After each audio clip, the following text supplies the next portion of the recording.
Bao, bao, bao. Te traigo poesía, te traigo sabor, flor de caña dulce, jugo de limón. Oh. Bao, bao, bao, bao. Bao Radio. Yo, disfruta el sabor de siempre con harina de maíz mazorca y dale, dale, dale, dale. La vuelta al plato. Cocina arepa, también empanada. Juega con tus hijos, ríe con tus panas. Disfruta en familia, una cocinada. En tu mesa la silla nunca tan contada. Disfruta el sabor de siempre con harina de maíz mazorca y dale, dale, dale, dale. La vuelta al plato. Siempre felices, siempre contento. Dale la vuelta a todo momento. Cocina algo rico, algún invento. Este es tu día, yo lo que siento. Tu harina de maíz mazorca de siempre, ahora con nueva imagen. Guarda tus fundas, que Arroz La Garza te trae una funda de premios. Compra tu funda de Arroz La Garza en cualquier presentación. Regístrate enviando una foto del código por WhatsApp al 809-390-9200 y ya estás participando. Arroz Premium La Garza. Definitivamente el mejor arroz dominicano. Ahora vamos a hidratarnos con agua cristal en su nueva presentación de Tetra Pak. Agua cristal. Menos plástico, más vida. Comparte, recuerda darnos tu like y activar la campanita para notificaciones. Estás escuchando La Yola Borracha en Bao Radio.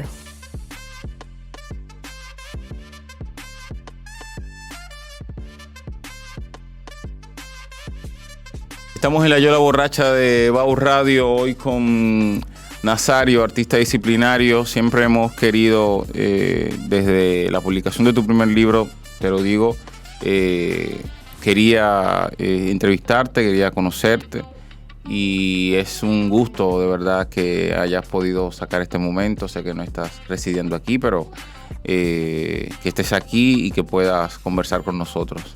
¿Cómo estás? Muchísimas gracias, Emil. La verdad que estoy muy bien, muy agradecido de la oportunidad de venir a La Yola Borracha. Soy oyente asiduo. Sí, eso me he enterado. Yo quisiera que, digamos, comenzáramos por lo último. A mí me parece interesante que abordemos tu trabajo desde tu última producción, que yo creo que es esta, ¿no? Es el artefacto Dilek. Es un trabajo interdisciplinario. Tú, desde que conversamos, me decías que estabas trabajando en procesos interdisciplinarios. ¿Qué son para ti, desde el punto de vista artístico, verdad?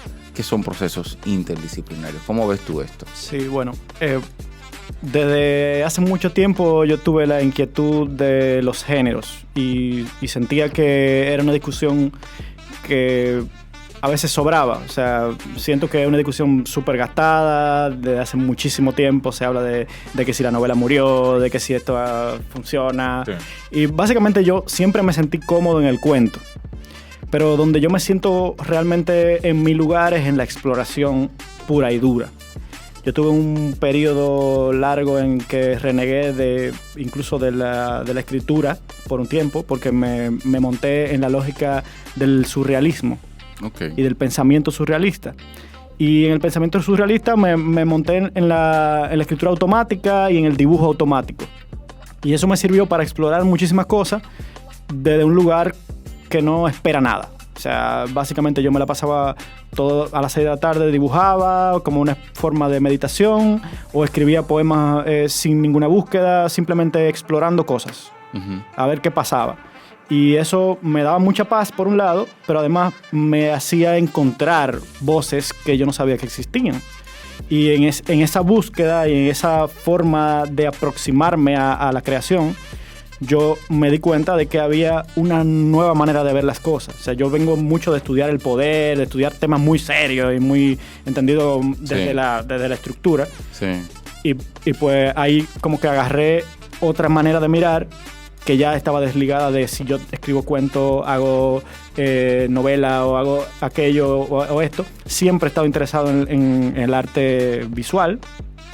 Entonces, lo que ha pasado es que eso ha venido concatenándose poco a poco, reflexionando el poder, que es lo que profesionalmente me he dedicado siempre, al mismo tiempo creando otros universos paralelos, que es lo que he hecho siempre como hobby. Y bueno, de un momento a otro se creó una historia y empezó a surgir todas estas inquietudes sobre cómo abordarla desde lo visual, desde la escultura. O sea, conociendo cosas, conociéndome a mí mismo, terminó siendo una especie de creación como de un universo de exploración, Sí. donde yo realmente lo que hago es cuestionar el poder, sus relaciones, sus estructuras, desde un lugar distinto. Y tú hablas de la seriedad porque eres abogado, ¿no? Estratega. Estudié Derecho, no diría que soy abogado, Derecho. no tengo ni exequatur, o sea, terminé la carrera, pero nunca me interesó realmente. Nunca. Yo me metí ahí porque me interesaba la política y el poder. Okay. Luego me di cuenta de qué era la política. He estado ligado al pensamiento del poder, pero no necesariamente con intereses y aspiraciones. Y bueno, la verdad es que sí estoy conectado con un mundo muy serio. O sea, he trabajado temas judiciales, he trabajado temas de políticas públicas, estrategia en comunicación para lo público y para lo privado. O sea, un mundo muy de corbata, muy de traje, muy de las parafernalias y la burocracia. las palabras talismán muy estructuradas y todo eso. No. Pero te decía que incluso yo creo que desde el mismo abordaje primero de la literatura, porque te recuerdo en talleres, por ejemplo, literarios que impartiste en algún momento sobre el cuento, y tenías también una visión del género muy estructurada, ¿no? Que partía también de la lectura de Hemingway, que yo creo que en un momento determinado es un escritor que en ti tiene un peso específico. ¿Y cómo se da ese traspaso entre esa visión, digamos, de los géneros como tal? Tú te presentas como escritor con un libro de cuentos, que es, sin lugar a duda, yo creo que uno de los todavía de las formas narrativas que se mantienen más atada a las nociones de género, esas murallas, ¿verdad?, que delimitan las formas de escritura.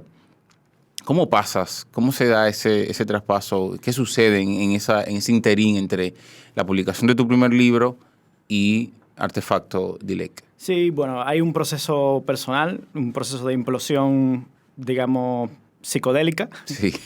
O sea, hay una búsqueda existencial que no encuentra suficiente en la realidad tal como es presentada, y un montón de experimentaciones y de búsquedas. Hay un problema con la realidad.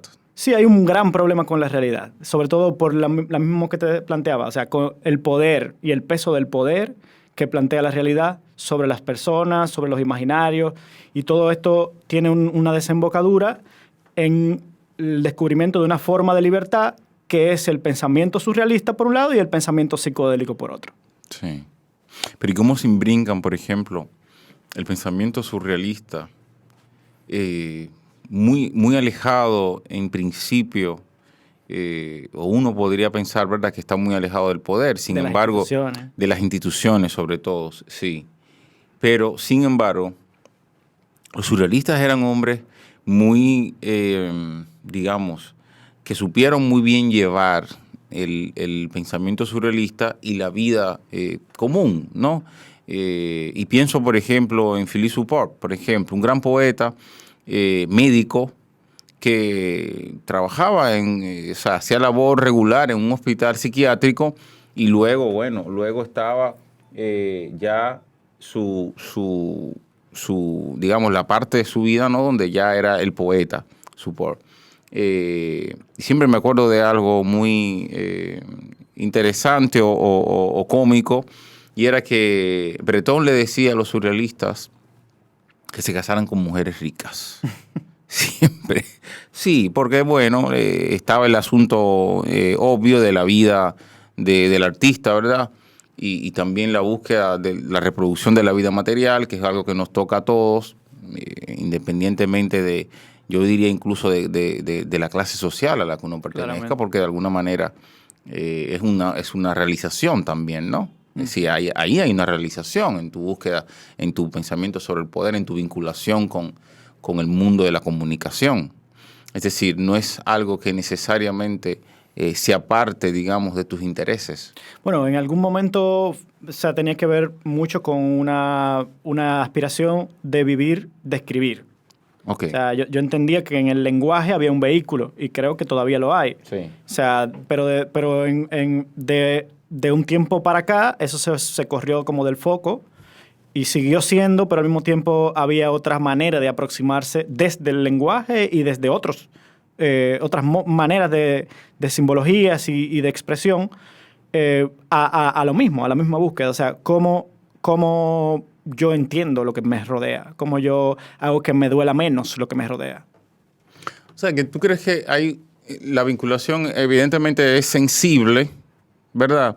Pero surge como una respuesta a eso. Probablemente surge de la culpa, no lo sé. O sea, de la culpa, una condena del judeocristianismo. O sea, sí. Básicamente yo he considerado que en el mundo material he tenido ciertas posibilidades porque vengo de un mundo privilegiado, estudié en un colegio jesuita, vengo de una familia que me ha dado muy buena educación y quizá comprendiendo el mundo desde la aproximación, porque estuve muy joven en política, en acción social, vi lo que era la vida cotidiana real, no la de la burbuja.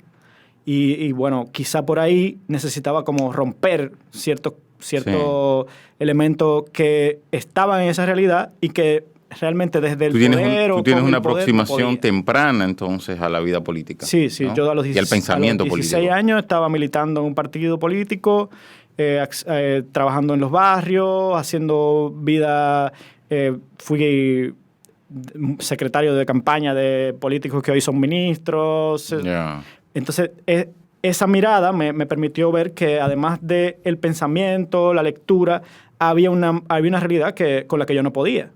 Porque en realidad el poder no puede con la realidad. El poder puede con la realidad particular y que te rodea, pero el poder al final siempre termina en una misma mecánica que es su esencia. Que es su mecánica, que claro. Es inclusión por exclusión, violencia simbólica y real, etcétera, etcétera.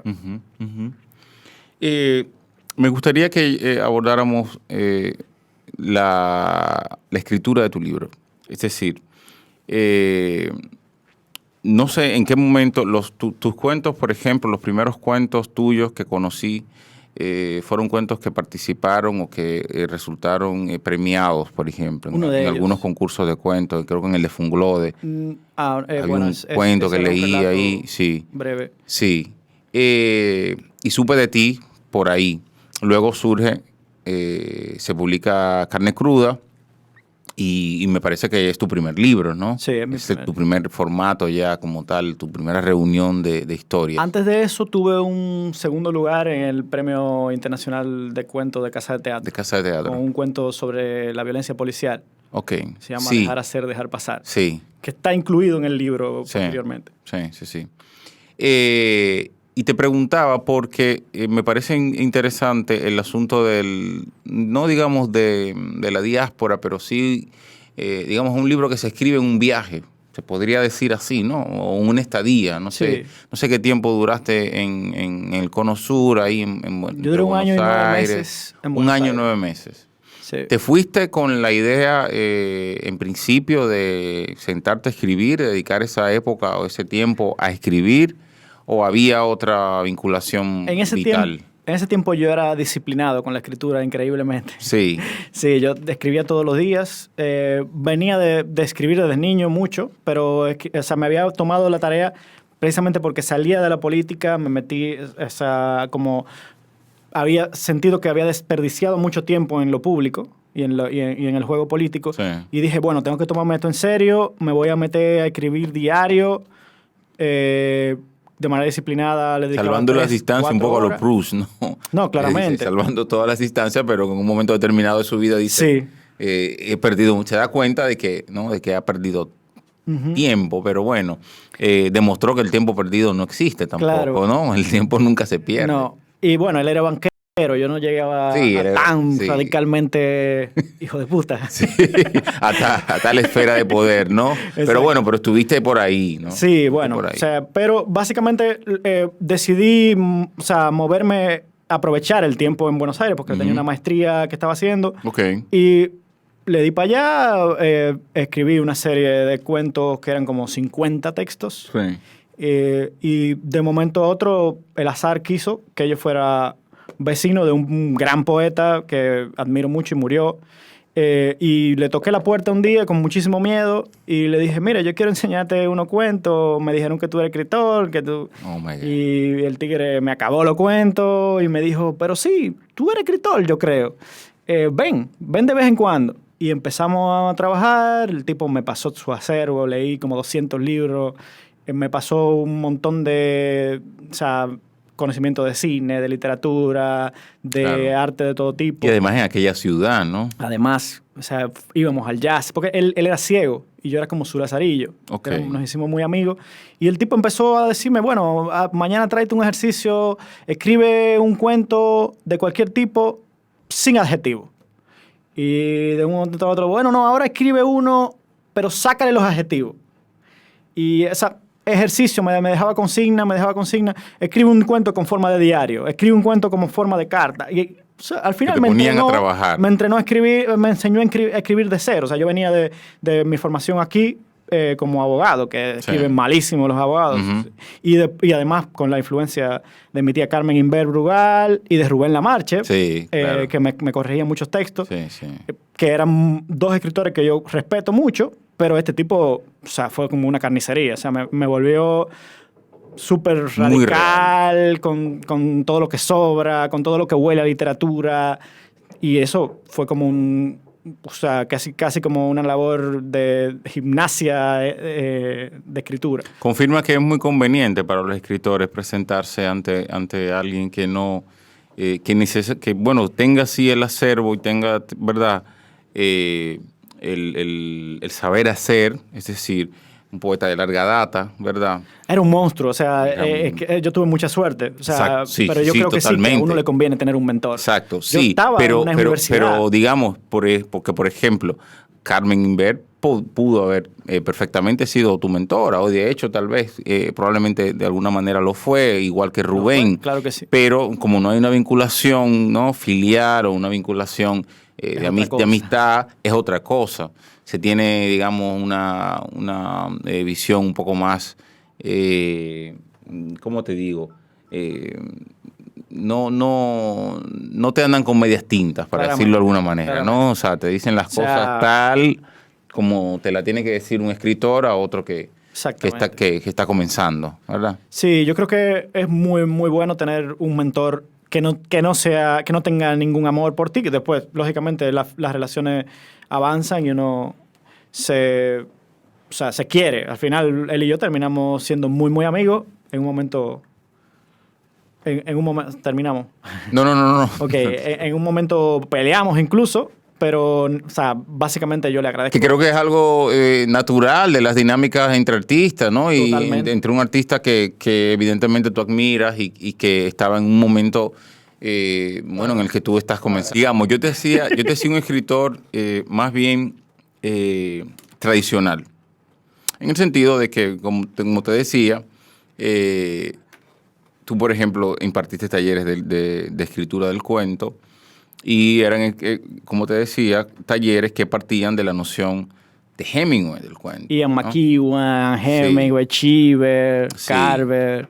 De un tipo de cuento, digamos. ¿No? Pero el cuento siempre ha estado asociado a esos esquemas de la tradición, tú sabes. Un cuento se escribe de tal manera, casi todos los cuentistas tienen un decálogo, por ejemplo, o una manera específica en las tradiciones literarias, en el cuento norteamericano o en el cuento latinoamericano.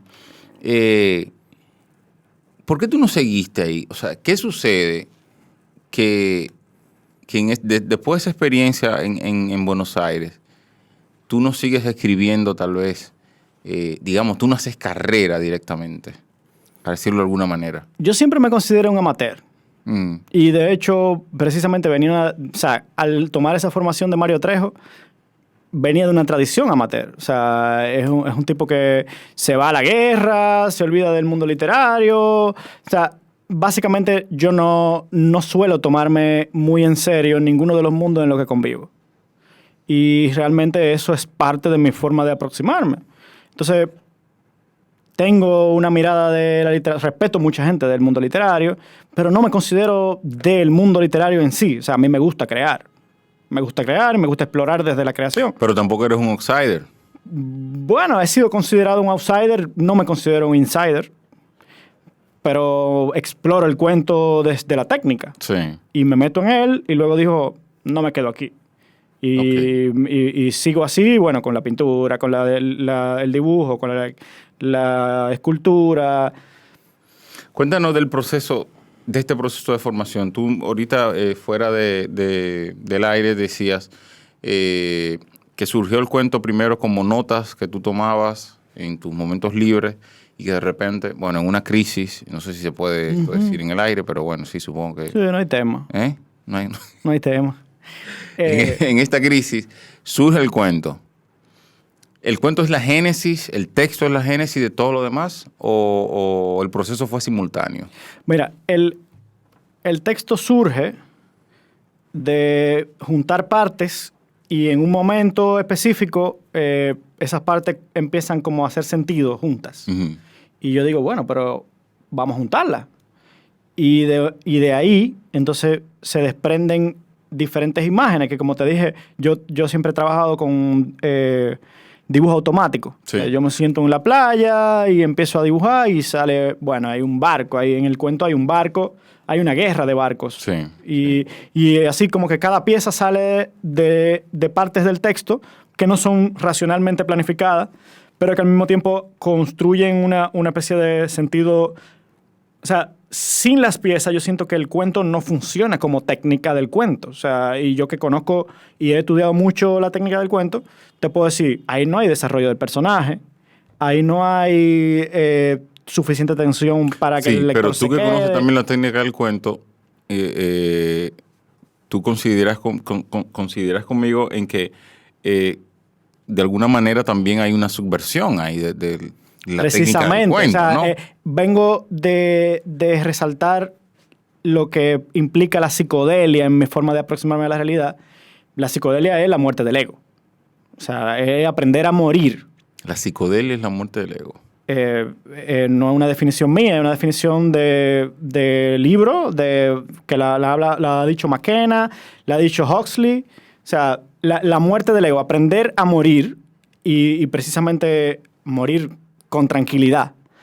Y bueno, el otro día hablaba con Rey Andújar, por cierto, que ha venido mucho a Esta es la casa de Rey. es su casa. Un saludo a Rey. Rey me dice, tú tienes que desarrollar los personajes. Y yo le digo, bueno, pero lo que pasa es que los personajes son unas caretas que nosotros ejercemos y lo que yo estoy haciendo es un ejercicio de totalmente lo contrario. Probablemente Rey habla ya como un escritor, ¿verdad? De academia. Sí. Un escritor consagrado que está conquistando el mundo. Exacto, sí. Yo lo que hago es un tipo que juega con la letra y con las palabras y con las imágenes. Sí, sin embargo, yo creo que tu libro tuvo buena recepción, gustó mucho, se habló mucho de él en algún momento. Yo creo que, bueno, cada incursión cada vez que se presenta un escritor de alguna manera llama la atención, ¿verdad? Pero no todos los escritores necesariamente se presentan con un libro que de alguna manera marque su trayectoria, ¿verdad? Y luego de esto es como si desapareciste. 10 años, 2010. 2010 es el libro. 12 años hace 12 años ya de tu libro. Y vuelvo con Supongo que ya eres un... Exacto, y vuelves el año con... pasado. Sí. En diciembre. O sea, duré 11 años para volver a salir al ruedo, como dicen. Uh-huh. Realmente nunca dejé de escribir, pero básicamente estaba muy ocupado viviendo. Exacto. Sí. Realmente... ¿Qué es lo que hay que hacer, Creo que me hacía mucha falta. O sea, yo vengo de, como te dije ahorita, de mucho privilegio, de no conocer nada. Yo aprendí a bailar bachata con una chilena. O sea, Yo necesitaba O sea, vivir. que no aprendiste a bailar bachata. Exactamente. Yo necesitaba vivir, necesitaba tirarme a la calle, hacer las cosas que tenía que hacer y vivirla. Y lógicamente, por suerte, nunca me desprendí de la creación. Sí. Pero eso es lo que sucede. O sea, y no me lo he hecho en culpa. O sea, No hay una Juno dicotomía duró 10 para ti. años para sacar. No, para nada. Un libro. No, para nada. Ya no La tengo literatura es un arte lento. Y tal vez todas las artes, bueno, no sé. Sí. Hay una... digamos, hay un cierto prestigio de la adolescencia, de los poetas jóvenes, de la publicación temprana, que yo creo que es un tanto malsano. Y no lo digo porque no necesariamente hay una edad específica, pero sí que los procesos artísticos no se dan de la noche a la mañana. Y como todo el mundo sabe, los procesos artísticos están profundamente relacionados con los procesos vitales. Claramente. Tú hablabas ahorita de la escritura de ese cuento en medio de una crisis, es decir, no se puede obviar de ninguna manera el recorrido vital de una persona, No hay duda. y desvincularlo de su recorrido artístico, ¿verdad? ¿En qué momento tú te encuentras ahora mismo, luego de la presentación de tu exposición aquí en Santo Domingo, de la presentación de este cuento, que se presentó? A mí me parece muy fabuloso el hecho de que se haya presentado un cuento dentro de una exposición, que tal vez no es un cuento dentro de una exposición, tal vez es simplemente es un texto que forma parte de esa exposición. Uno tiende, evidentemente, a verlo como te decía eso de Rey, por ejemplo, que Rey te decía, desarrollamos los personajes. Uno, evidentemente, tiende a verlo únicamente desde el punto de vista literario, pero Artefacto Dileque se expande, ¿no? Es decir, Sí. no... El texto es una pieza. Exacto. Es el artefacto una pieza activador de otro número de piezas. Y realmente yo creo que mi aspiración no era fundamentalmente literaria. Yo no creo que esté mal escrito tampoco. Exacto. No. Pero sí te puedo decir que sí tiene vocación de convertirse en algún día en Obsit, que es obra citada, que es una recopilación de textos y piezas, porque no veo la cosa separada ya, no lo veo desde los géneros. Uh-huh. Ese libro es la recopilación de mis exploraciones sobre el poder. Ahora mismo yo estoy trabajando en Artefacto Memoria, que es el siguiente paso, Okay. que explora el periodo posterior a la dictadura de Lilis, pero lo explora desde el mismo pensamiento surrealista. O sea, nadie se va a encontrar a Lilis ahí. Muy probablemente se encuentren al Rey Foque, se encuentren a Pie Grinder, que es como una mezcla de Toño Rosario con Luis Díaz. Al Guía, tal vez. A Guía, que es Rubén Lamarche. Sí. Básicamente, estoy trabajando en jugar, como te dije ahorita, sin aspiraciones. Sí. No sé en qué termine esa última pieza. Como te digo, estoy haciendo pensamiento surrealista. Quizá es un happening, quizá sí termina como libro, no lo sé. Ahora, sí te puedo decir que me siento muy, muy conforme con la lógica de entender la historia desde un lugar no formal, desde un lugar no serio. Sí. Cuando te escucho, escritores que se me vienen a la cabeza, por ejemplo, el uruguayo Mario Lebrero, un escritor muy rompedor, que en un primer momento se encasilla, para decirlo de alguna manera, en unas novelas, en una trilogía de novelas con una impronta kafkiana fuerte, ¿no? Que se nota, y evidentemente él no que la aceptó, sino que la presentó como, sí, esto viene de ahí, ¿no? Pero que luego termina con una novela como La novela luminosa, que no es una novela necesariamente, es un diario de escritura, pero es un diario también de él, de Mario Lebrero, que me han dado una beca y tengo que hacer algo, porque me han pagado este dinero. Le dan la beca Guggenheim. Y bueno, tiene que justificar de alguna manera y comienza a escribir diario de la beca. Y la novela luminosa es un libro que evidentemente rompe todo el parámetro de lo que es una novela contemporánea, ¿no? Una novela como tal. Tú en este momento, por ejemplo, estás trabajando ahora en Artefacto Memoria.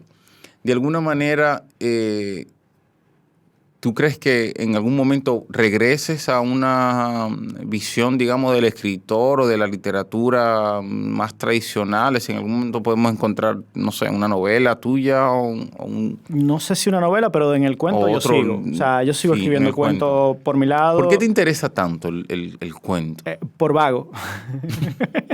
Básicamente, el cuento para mí es más difícil para sostener la atención, pero yo no tengo capacidad de trabajar proyectos a largo plazo. Ujú. Fíjate cómo junto partes para poder llegar a algo de largo plazo. Ok. O sea, creo que por episodio me va mejor. El Y de hecho, fragmento mi te vida ha sido interesa. también por episodio. Pero también me siento muy cerca de los cuentistas. O sea, quizá leo más cuento que novela, por paciencia, Ujú.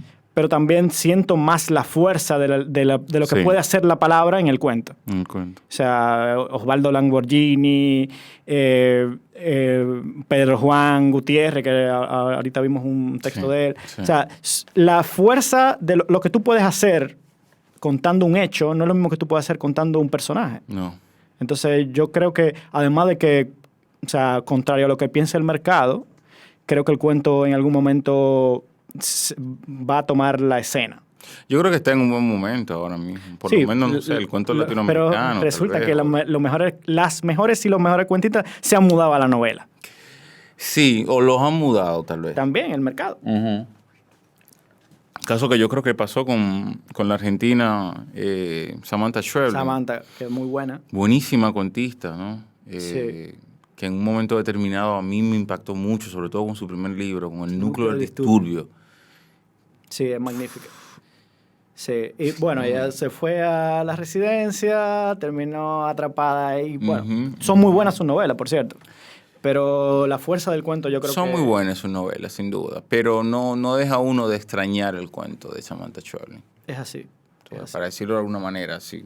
Sí, son muy buenas. Yo leí Distancia de Rescate, leí la última que Kentucky. publicó. Sí. Pero no dejo de extrañar esa cuentista breve, así, que bien condensada. De hecho, yo creo que los cuentos que más disfruté de ese libro eran los más breves. Sí, eran... Me acuerdo mucho de un cuento que se llama Perdiendo Velocidad. Es un cuento que siempre me acuerdo porque es brevísimo y es muy potente, muy Sí. potente. ¿Tú crees mucho en la potencia? Porque si crees mucho en la imagen, por ejemplo, crees en la Claramente. potencia del fragmento y de la brevedad. Y es curioso porque vengo de explorar desde la historia, desde los Exacto, que es tratados siempre un relato teóricos largo, políticos, ¿no? que Y la es política razón. también. Pero sí, hay una operación ahí que pasa por la imagen. O sea, y sobre todo ahora que trato de explorar desde el arte visual, por ejemplo, explorar la imagen de lo que implica el poder como oposición de la selva versus lo civilizado. Sí. Es esa forma, o sea, que la violencia que implica contar la historia a favor de unas épicas siempre va a ser canzón, siempre va a ser... Y yo prefiero decir, bueno, yo no quiero pasármela haciendo historiografía, yo prefiero decir, bueno, esta imagen hará en la cabeza de la gente lo que quiera hacer. Sí. Y al final, o sea, se van a burlar de mí los historiadores, se van a burlar de mí los cuentistas, se van a burlar de mí o sea, la academia literaria, todo Bien va a por cada terminar uno. diciendo, pero yo estoy disfrutando y yo sé que por fe, y esto va a sonarte feo, por fe yo creo que la única manera de cambiar la realidad es generando nuevos imaginarios. O sea, eso es lo que yo pienso. Desde la imaginación. Sí. O sea, no es repitiendo fulano corrupto, esto está mal, esto está bien. O sea, no es montándose en los relatos que siempre han sido. Es sacando los relatos del lugar donde han estado y generando nuevas formas de hacer y de pensar y de pedir y de vivir. Hablando de imaginario, ahorita decías, también fuera del aire, en una conversación previa que teníamos, tú decías, ahora mismo mi lucha es contra el fascismo cultural. Sí. ¿Cómo ves tú el panorama, por ejemplo, aquí, en Europa, en Estados Unidos? ¿Cuál es Yo creo el análisis de la temática que hay ahora mismo? Yo creo que el mundo está volcado en una reacción a lo que han sido, digamos, 70 años de consenso llamémosle democrático, porque construyó desde ese relato. Sí. Y que al ser incapaces los seres humanos de realizar todo lo que se proponen en lo material, la gente ha echado mano de los relatos tradicionales del modo que puede, de los prejuicios, y no diría que otra vez, porque siempre estuvieron ahí, pero estuvieron un poco aplacados pero por ese consensos. periodo democrático de alguna manera dio la ilusión de que habían algunas cosas que ya estaban superadas, tú sabes. Pero más que nada porque los controles hegemónicos estaban puestos en que eso se viera así. O sea, el mundo siempre ha sido tendente a lo multipolar, y al ser multipolar, la racionalidad establecida va a ser muchísimo más amplia. Y eso es algo que Humberto Eco lo predijo en los 70, Sí. cuando habló de la nueva Edad Media y de la posmodernidad. Pero claramente lo que está sucediendo es que la promesa democrática no da abasto. O sea, no puede hacer llegar todo el bienestar, porque los bienes son... No cumple todas las expectativas. No, o sea, los bienes son limitados. Son limitados. O sea, nosotros partimos de la explotación de la naturaleza, y la explotación de la naturaleza no es suficiente para todas las personas que hay y para todo lo que podemos Y ya construir. de hecho ha llegado evidentemente Está en deterioro. Está en deterioro de un límite. Entonces, la gente tiene miedo. La gente tiene miedo, y el miedo trae comportamientos violentos, rechazo a lo que no se parece a mí, y todo este montón de elementos que han estado, como te digo, siempre han estado vigentes, pero siempre no han tenido la fortificación del poder. Y realmente yo creo que el punto crítico de esto es, o sea, como secuela del Tea Party, cuando Donald Trump llega al poder en Estados Unidos y abre todas las compuertas posibles, que eso es algo planificado por Bannon, su asesor, que además ha llevado al poder a un montón de gente, incluyendo tipos de Grecia. Bannon es el ideólogo de la revolución de la ultraderecha, echándole mano a fondos de tigres que financian terroristas. Hay toda una lógica... ¿Se puede decir aquí, verdad? Sí, okay. Sí, bueno, yo no sé, con Salman Rushdie nunca se sabe. Ahora. Sí, qué mal. Pero bueno, estos tipos, es como la llegada de los monstruos nuevamente. Sí, así como que han regresado. Exacto. Y bueno, vamos a ver qué pasa. Yo creo que no se desaprende la temática relativa a los derechos. O sea, yo creo que eso no va a durar mucho tiempo. Porque la gente sabe que la libertad existe y que aún no es perfecta, es mejor que lo que se plantea hoy, por ejemplo, en la perspectiva de Estados Unidos, que va camino a una guerra civil con lo peor de lo peor en disputa. Sí, terrible. Volvamos a hablar de escritores, ¿no? Por favor. Escritores que a ti, de alguna manera, siempre lo preguntamos en La Yola Borracha, porque nos gusta saber... escritores que a ti te han marcado, escritores que de alguna manera... Bueno, has mencionado algunos de los cuentistas, pero... Sí, bueno, otro que tiene vocación de cuentista, Cabrera Infante. Cabrera Infante. Para mí, Cabrera Infante fue una nueva mirada de la forma de escribir, sobre todo por su capacidad mimética. ¿En qué momento lo leíste, Cabrera? Lo leí como a los 22 años. Y, bueno, un poco antes. 19, 20. Pero me metí en él, sobre todo con Tres Tristes Tigres, a los 22, que lo leí de una sentada y me salió una escara, porque es un libro bastante grande. Claro. Pero como que ahí entendí que era un juego, que no se trataba de algo como muy serio, muy formal. Y bueno, yo no sé si era un juego o una locura, porque al final el tipo terminó un poco chipeando. Sí. Pero sí, Cabrera Infante tiene, bueno, la misma Samantha. Ahí está la presencia del lenguaje, ¿no? Como un ente transformador de la realidad. Claramente. O sea, el ponerse en distintos puntos de vista. Sobre todo eso me asombró bastante. No tenía que... O sea, yo venía de leer a Contragrasa, o sea, tipos que son densos. Sí. Y este tipo me viene con Bustrófilo, por ejemplo, el personaje, que es como un juego musical de puntos de vista. O sea, me pareció magnífico. Y después leyendo otros, o sea, La Habana para un infante difunto, o sea, Las ninfas inconstantes. formas de escribir que después me fortificó Rey con Candela. Sí. O sea, como que me dijeron, tú puedes escribir. O sea, no hay que ser el más bacano para escribir, pero hay que hacerlo bien. Hay que hacerlo bien, sí. Y porque, por ejemplo, con Candela y Rey, eso fue como otro descubrimiento. Rey me marcó mucho. Porque yo dije, bueno, yo puedo escribir la realidad dominicana sin pretender ser el que mejor maneja el lenguaje. Por ejemplo. Eso me pasó a mí, pero con Rita Indiana. Rita Indiana es otra en el cosa. momento en que leo La estrategia de Chochueca, La estrategia de Chochueca. fue muy iluminador, porque están esas caminatas por los barrios y las clases sociales. Y los retratos, la o sea, lengua, que las imágenes de ella te permiten mucho saber que tú no tienes que ser Proust para ser una persona que está No, y que lo que está ahí en la calle es lo que merece ser narrado, tú sabes, y merece ser narrado, es decir, no necesariamente tiene que partir de mí. O sea, las historias están allá afuera, tú sabes. Y no hay que tener los grandes personajes tampoco. Esa es otra. Lucky vivía frente a mi casa. O sea, el que le robaron la bocina vivía frente a mi casa en El Millón. ¿Qué? Sí, y bueno, en los poemas también está Se llama. No sé sí, si se llama, el llama. Loco. Se llama, yo lo conocí en la Liga de Pelota. ¿Qué? Sí, o sea, Se llama era un chamaco que los curas lo acogieron y vivía como ella dice que vivía, o sea, entre cartones. Sí. Y era un tipo que tú lo saludabas, se llama, y le dicen Andri.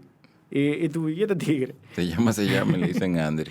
O sea, ella escribía sobre la vida cotidiana. Y eso es para quien viene de una escuela que te enseña que la solemnidad y que tú tienes que escribir pomposo y que tienes que... Sí. O sea, eso rompe con todo eso. Y en una literatura dominicana, además, donde la impronta de la escritura, por ejemplo, sobre los grandes temas, ¿no? Sobre la dictadura, por ejemplo, Claro. donde la impronta o el hecho político, la generación del 65, claro. Los 70, que todavía tienen también esa impronta de narrar la realidad desde los hechos políticos, no de los hechos cotidianos.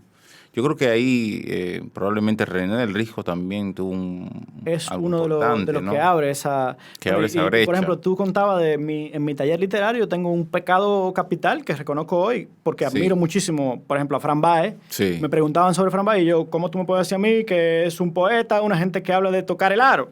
Sí. Y realmente hoy yo puedo decirte que es uno de los mejores poetas que ha parido este país. Sí. Y realmente lo respeto muchísimo y lo admiro. Sí, bueno, no es un pecado, pero que se subsana porque uno crece, o sea, uno crece, se mueve, exacto, o sea, y yo evoluciona. No me caso con nada. Claro, no, además tienes una visión de la literatura bastante abierta, flexible hasta cierto punto. Y si estás ahora mismo explorando las vetas del surrealismo, supongo que también eso te ha abierto muchísimo más a aceptar, ¿no? Nuevas formas Sin duda. De escribir y de hacer arte, que no se circunscriben necesariamente al escritor, digamos, tradicional, que está ahí escribiendo un libro tras otro y que nunca sale de la realidad y que no se atreve tampoco a vincularse con artes plásticas, por ejemplo, que parece casi un sacrilegio. Sí. De tu parte. Digo, hay quien lo vería como un sacrilegio, ¿no? Seguro. ¿Tú te has encontrado con reacciones de ese tipo a tu trabajo? Lo que pasa es que yo siempre he estado un poco lejos del mundo, digamos, yo le digo de las capillas literarias. Sí. Yo he estado lejos, o sea, tengo buenas amistades, respeto a mucha gente, pero yo siempre he sentido que no es mi lugar. O sea, de hecho, para serte sincero, donde mejor me he encontrado es en la gente de la noche. No en la gente de la cultura. Sí, Rubén y yo siempre decimos que los grandes amigos son los amigos del romo. Exactamente. Los amigos del romo son... no es lo mismo lo que se logra ahí que lo que se logra debatiendo con Diógenes Céspedes, por ejemplo. Yeah. ¿Entiendes? O sea, no es mi búsqueda. O sea, sí, claramente en entrevistas me han dicho que soy un outsider, que me voy de donde tengo que estar, o sea, pero al final yo no trabajo para nadie. O sea, yo trabajo para sentir cosas, explorar cosas, entender cosas. ¿Cómo son tus procesos? O sea, ¿De qué parten? Han variado muchísimo. O sea, como te digo, la primera etapa es el dibujo automático, donde me vienen señales. Tengo un texto explicando el proceso. O sea, básicamente hubo una etapa en la que yo decía que la ciudad me narraba la cosa que yo tenía que contar a través del viento. O sea, el oído, yo hacía ayuno y empezaba a escuchar lo que yo llamaba el dínamo del universo. En ese tiempo yo estaba un poco loco. Sí. Ese tiempo. Ese tiempo. y básicamente ahí eso formaba estructuras en el dibujo que al mismo tiempo me estaban pasando ideas todo el tiempo. Esa estructura terminaron pareciéndose como a los barrios que había alrededor, siempre, que yo no necesariamente veía. Y después decía, mira, pero eso parece a esa pero yo no estaba mirando. Y yo decía como que aquí hay algo. Y después me encontré con las canciones de Pink Floyd que hablaban de eso. Y después con otras vainas. Terminé entendiendo que hay algo extraño que hace que uno conecte con la naturaleza de un lugar diferente. Y eso yo lo entendí cuando leí los manifiestos del surrealismo, que son una especie de mezcla entre lo freudiano y digamos, la locura total. Sí. Y la academia también. Y la academia, porque hay una estructura del territorio, sí. Pero siempre desde el lugar de la subversión. Sí. O sea, de la desestructuración de lo entendido como objeto o de lo objetivado por el poder. Sí. Porque al final, todo lo que nosotros entendemos que es por una serie de costumbres que se han ido, digamos, volviendo piedra o sedimentando hasta convertirse en cosas concretas. Y eso, saber ponerse un poco, unos cuantos pasos detrás de eso, tú te das cuenta que la realidad es como una masilla. Y entender eso como creador o como escritor fue como que un descubrimiento, digamos, una experiencia religiosa. Porque yo dije, o sea, yo puedo ser lo que yo quiera o hacer lo que yo quiera. Y como no me interesa lo que estén pensando del otro lado, claro, yo lo disfruto muchísimo. José, háblanos un poco de lo que estás haciendo ahora. Me gustaría sé que estás en proceso, que no hay todavía nada concreto, no sé. No, o sea, yo tengo claro para dónde voy. O sea, básicamente yo entiendo que el poder es el resultado de una operación de objetivación, como decía ahorita, que tiene que ver con una ideología machista y militar que supone que todo lo que es salvaje está hecho para controlarlo y dominarlo. Y en eso implica personas, animales, vegetación. Y en esas yo me topé con un texto que tiene que ver con la Comisión de la Verdad brasileña, donde un tipo dice que nació la estética forense. Y yo estoy haciendo estética forense, que es una disciplina que ellos asumieron a partir de la carabela de Mengele, que es una imagen de una carabela con una bala cruzada. Yo estoy haciendo eso con la cultura de poder autoritario en República Dominicana, entre comillas, Balaguer primera etapa, Trujillo última etapa, pero lo estoy haciendo desde los antecedentes. O sea, yo estoy buscando en 1899 a 1916 cómo se instaura la cultura que termina reflejándose en esas dos dictaduras. ¿Y cómo lo estoy haciendo? A través de dos símbolos principales. El pájaro carpintero y la madera. Me volví loco, ¿verdad? Uh-huh. Cuando Trujillo le daban 10 cheles a las personas que llevaran una lengua de carpintero, porque había que acabar con los carpinteros. Los guerrilleros de 1899 a 1905, hasta que llegó Mon y los metió en campos de concentración, eran llamados carpinteros. La tabla de madera es uno de los elementos principales de la narrativa trujillista que planteaba que la tranquilidad viene de tranca. Yo junto esos dos relatos y estoy explorando la selva, psicodélica, claro está, desde esas dos miradas simbólicas, tratando de ver qué hay en la historia y en la cultura de esos elementos. O sea, no es fortuito que Trujillo y Balaguer quisieran acabar con los carpinteros, porque los carpinteros significaban en el campo dominicano rebeldía. Sí. No es fortuito que el negocio de la madera estuviera vinculado a las guerrillas, porque lo que querían los guerrilleros en esa época era controlar las aduanas donde se exportaba madera. Sí. Es decir, Mon viene en un proceso en donde se enfrentaban Horacio y Jiménez. Sí. Dos empresarios que venían del lilicismo, que estaban muy Los hombres de vinculados Lilith, al negocio claro. de la madera y a la violencia, por Claro. ejemplo. Pero sobre todo, que se repartían entre ellos la lucha por la hegemonía, Sí. cuando post-guerra mundial primera, Alemania, Francia, Estados Unidos querían repartirse este país. Sí. No, y el negocio sobrevive hasta Trujillo. Trujillo Totalmente. instaló aserraderos de él, Toda- propio, o sea, de quien lo viene caoba, a duro. prohibir es Balaguer. Sí, Y toda esa lógica desde el marxismo, o sea, la lógica económica de lo político, yo la trato de explorar desde la estética.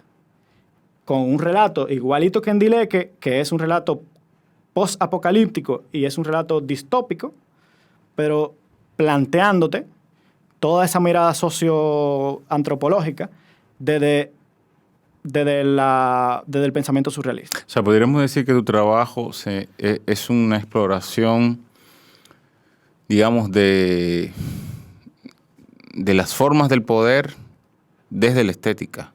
Desde la estética, de la forma del poder y, Una y cómo desconstrucción sobreviven sí. hoy. Porque, por ejemplo, Y cómo operan, ¿no? cómo operan en la gente. O sea, no es diferente el fronteo Sí. de lo que pasaba en los campos cuando esas guerrillas. Exacto. O sea, no es diferente lo que quieren los muchachos cuando se ponen unos tenis heavy que lo que quería el campesino que se alistaba con un desiderio Sí. para que los respetaran. Exacto. Y eso viene de la violencia estructural, institucionalizada, que hace que tú quieras ser Es un cambio de signo lo que hay. el que da en vez del que le dan, básicamente. Ya. Y, o sea, jugando con eso, no sé lo que va a salir. Hay una reflexión en Artefacto T-Like sobre la sociedad dominicana, Sin duda. evidentemente.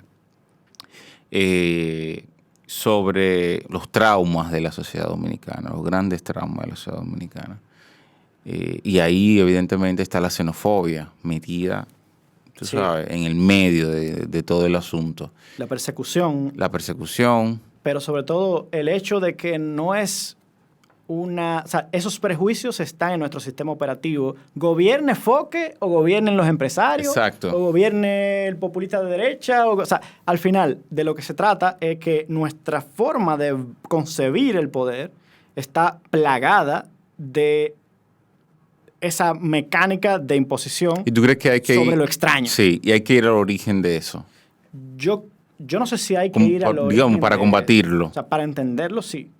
Porque de entrada, cuando tú no vas ahí, pasa lo que le pasa al ministro de Economía de hoy, Pavel Issa, Ujú. que se le ocurrió decir una verdad que todo el mundo sabe Que todo el mundo conoce, y, claro. y él fue crucificado. Sí. O sea, ¿por qué? Porque nadie se ha sentado a mirar en qué hay dentro de las heridas del pueblo dominicano. Claro. Y que además hace que nosotros tengamos esos relatos de 1844 como si estuviéramos en el día Sí. de hoy. Yo siempre me recuerdo que cuando Junot le dieron no sé, un homenaje, una cosa, un certificado, el Congreso Dominicano le dio un reconocimiento. Y como 6 meses después, o un año después, algo así, Junot estaba participando en un panel en Nueva York y estaba con Edwin Danticat, la escritora haitiana. Y bueno, Junot hizo referencia al racismo dominicano. Pues el ministro de Cultura en ese entonces, de cuyo nombre no quiero acordarme, se atrevió a pedirle a Junot, o de hecho como que le retiró el homenaje o el reconocimiento que le había hecho el Congreso Dominicano. O sea, hasta ahí, porque hay un asunto que a mí me parece terrible, y es que no es solamente que esté en el sistema operativo, sino que no se puede hablar de eso. No, porque O sea, no se puede hablar de eso. Pavel Issa dice una verdad como una catedral, y no se puede hablar de se eso. puede, porque además, o sea, sobre todo... O sea, si un ministro no puede hablar de eso, entonces imagínate tú o yo, que no soy ministro. O sea, imagínate lo que pasa en esas ¿entiende? personas que están siendo rechazadas y violentadas. O sea, imagínate cuál es el día a día de esos muchachos que están vendiendo coco en la calle. O sea, imagínate, si el ministro, uno de los tigres más poderosos de este país, Exacto. no puede decir una opinión. no puede decir una opinión. O sea, en un país que todo el mundo sabe cómo se construyó esa historia. Exacto. Y el lugar que ocupan hoy esos inmigrantes. Además, que son el sostén de nuestra economía. Exacto. Es una relación muy compleja, ¿eh? No sé. Yo creo que es una relación extremadamente compleja que evidentemente está imbrincada, como tú dices, en nuestro sistema operativo. Es una relación de origen. No es un problema necesariamente de un gobierno o de una clase, ni siquiera de una clase. Es un relato dominante. Es un relato dominante. O sea, es un relato que yo creo que tiene mucho que ver con el trujillato, claramente. Sí. O sea, que tiene que ver con que el trujillato necesitaba una excusa ideológica y que Peñavalle se la construyó a la imagen y semejanza de unos odios específicos que tienen que ver con el santanismo. Sí. 1844, 1856. O sea, la persecución de los liberales necesitaba de una estrategia populista que te dijera, estos tipos son traidores porque están buscando fondos y armas en Haití. Pero Haití, quien quería invadirnos, ya había sido derribado, con apoyo nuestro, por cierto. Y Haití estaba apoyando, sobre todo, el fin de la esclavitud. Claro. Que el mismo Santana había restablecido. No como presidente, sino como jefe militar. Y que paradójicamente Boyer declara la abolición precisamente aquí, cuando entra aquí. Hay dudas. Dicen que fue en 1801. Sí. O sea, hay una discusión sobre eso.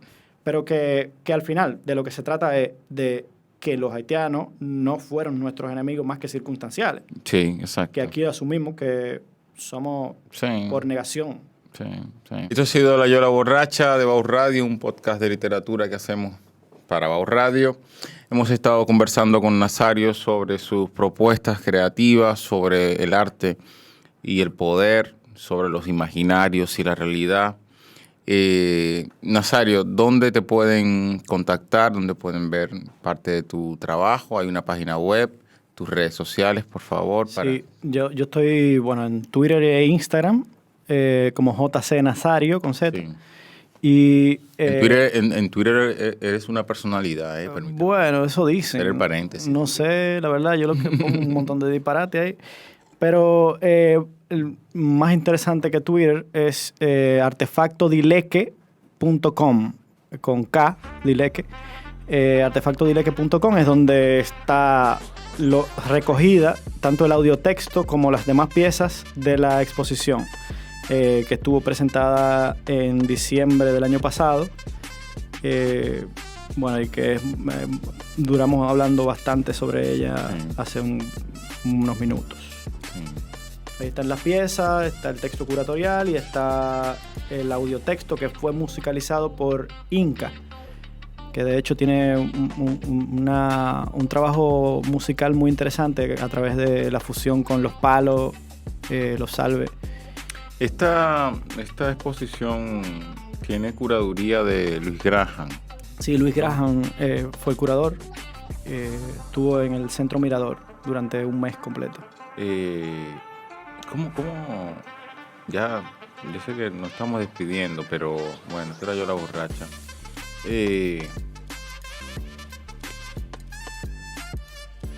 ¿Cómo influyó esa mirada del curador en la exposición al final?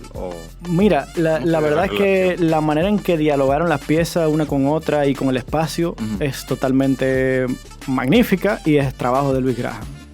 Sí, realmente yo tenía todo el trasfondo teórico, digamos, estético. O sea, todas las piezas son concebidas por mí. Hubo diálogos con él, pero el trabajo de él, que para mí es magnífico, fue apropiarse del espacio a través de las piezas y ponerlas a dialogar una con otra, que lo hizo, desde mi punto de vista, o sea, no había visto un trabajo curatorial. De hecho, recuerdo que en la presentación fue por un curador considerado como un trabajo digno de estar en el Guggenheim. O sea, el trabajo de Luis Graham. Sí. No estoy hablando de mi trabajo, sí. Que ojalá que también en algún momento esté en algún lugar. Ojalá. Pero, se vendió una buena parte, de hecho. Pero sí, Luis Graham es un magnífico profesional, la verdad. Sí, totalmente. Y es, y parte de esta casa también. Escribe. Es poeta. Aunque él todavía no lo ha asumido, diría yo. Pero bueno, sí, Luis es poeta y curador. Estas piezas, noticias, ¿cómo les fue? ¿Se vendieron buena parte de ellas? Quedan 4 piezas de 20. Wow. Sí, ahora mismo están en un restaurante que no se parece en nada a la historia, pero es un amigo que nos ha acogido, que es el restaurante Rincón de Vicente. Ahí, de hecho, la pueden comprar. Quien quiera y le guste, lo puede comprar ahí. Excelente. Bueno, está despedir esta Yola Borracha magnífica, que hemos tenido una tardecita para conversar con Nazario. Esperemos que no sea la última vez que estés aquí. Bueno, si me invita, pronto regreses, sea con Artefacto Memoria o sea con cualquier otro proyecto que tengas en carpeta que quieras venir a conversar con nosotros. Bueno, muchas gracias. A ti. Estás escuchando La Yola Borracha en Bao Radio. Un corito no tan sano. Si te gustó el contenido de nuestro corito, deja tu comentario, comparte, recuerda darnos tu like y activar tu campanita para más notificaciones.